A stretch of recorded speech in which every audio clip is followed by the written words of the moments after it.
Welcome to the Learning Pines YouTube. We hope this video helps.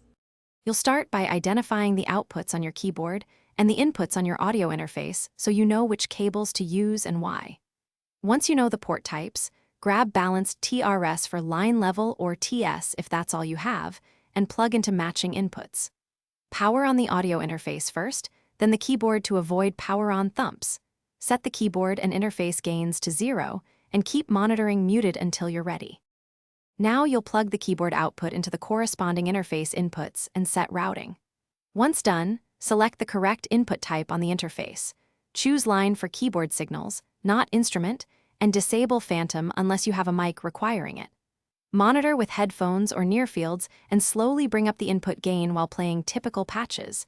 Make sure peaks sit near -6 to -12 decibels to preserve headroom.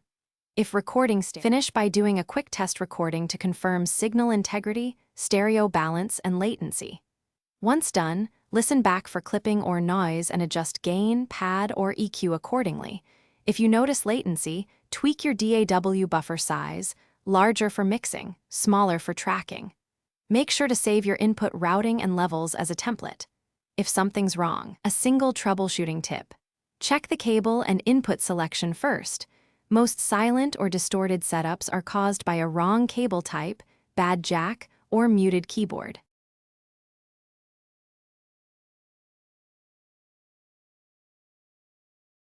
Thanks for watching.